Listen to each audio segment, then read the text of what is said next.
یہ سمجھیں کہ ہم طلباء ہیں.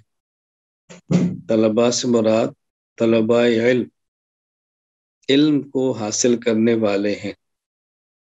اور علم کی دو قسمیں ہیں. علم کا معنی ہوتا ہے جاننا، کسی چیز کی تہہ تک پہنچنا، پورا وثوق اور یقین ہو جانا، یہ علم ہے.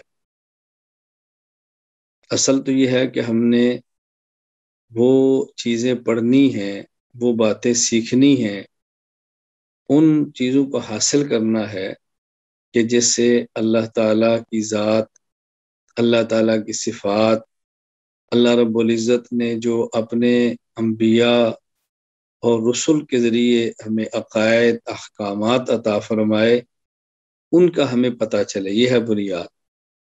تو اس کے لیے جو ہم پڑھیں گے وہ علم ہے. اور علم کی دو قسمیں ہیں. ایک ہے علم کی وہ قسم جسے ہم علم عالی کہتے ہیں، علوم عالیہ. اور ایک علم وہ ہوتا ہے جسے علم اعلیٰ کہتے ہیں، علوم عالیہ. یعنی ایک علم بلند اور مقصود ہے، اور ایک علم وہ ہے کہ جو مقصود نہیں، مقصود تک پہنچنے کا ذریعہ ہے. تو جو علوم عالیہ ہیں اور مقصود ہیں، ان میں اصل علم ہے قرآن کریم کا. قرآن کریم اصل ہے.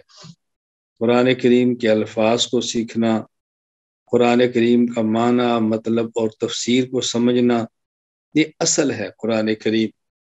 کیونکہ قرآن کریم اللہ تعالیٰ کا کلام ہے، اور اللہ تعالیٰ کا کلام ہی اصل ہے. لیکن اس اللہ تعالیٰ کے کلام کی مراد کیسے سمجھ آئے؟ وہ تب سمجھ آئے گی جب اللہ تعالیٰ کے اور ہمارے درمیان واسطہ پیغمبر ہے، ان کی احادیث کا پتہ ہو.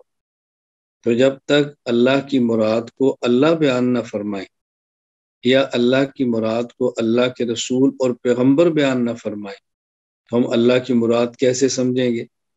اللہ تعالیٰ کی مراد کو سمجھنے کے لیے اللہ کے پیغمبر کی باتوں کو سمجھنا ضروری ہے صلی اللہ علیہ وسلم. اس لیے پہلا نمبر قرآن کریم کا، اور پھر دوسرا نمبر احادیث کا. پھر قرآن کریم میں اور حدیث میں بعض اصول بیان کیے گئے ہیں، اور بعض اصول بیان نہیں کیے گئے لیکن ان کے اندر اصول رکھ دیے گئے ہیں. تو ان اصولوں کو نکالا ہے مجتہدین نے اور فقہا نے. بعض مسائل قرآن کریم میں صراحتاً بیان کر دیے گئے ہیں، بعض مسائل احادیث میں واضح طور پر بیان کر دیے گئے ہیں، اور بعض واضح طور پر نہیں ہے.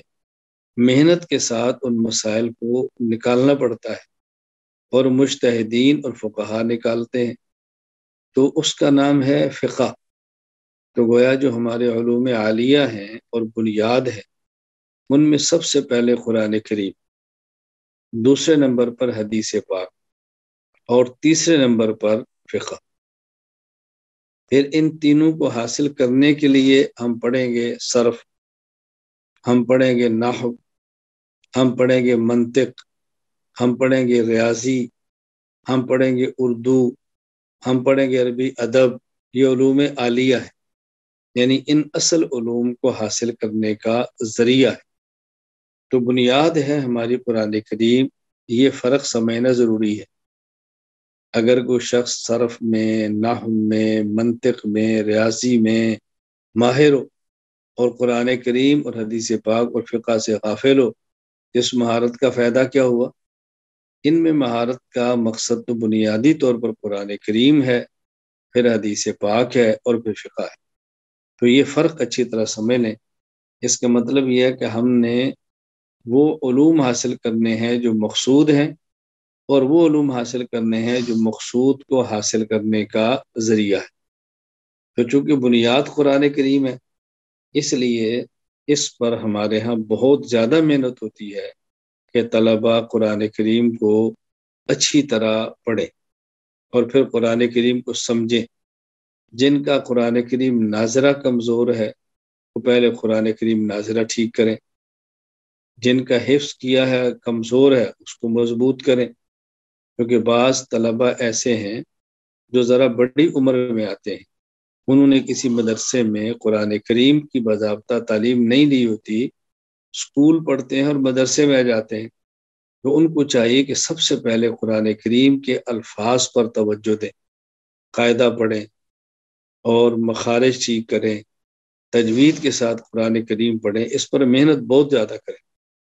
اس کے لیے آپ کے علم میں ہے کہ یہاں مرکز میں فجر کی نماز کے بعد سورہ یاسین اور اذکار سے فارغ ہونے کے بعد اشراق تک تمام اساتذہ اور تمام طلبہ کے لیے مسجد میں بیٹھ کر قرآن کریم کی تلاوت ضروری ہے۔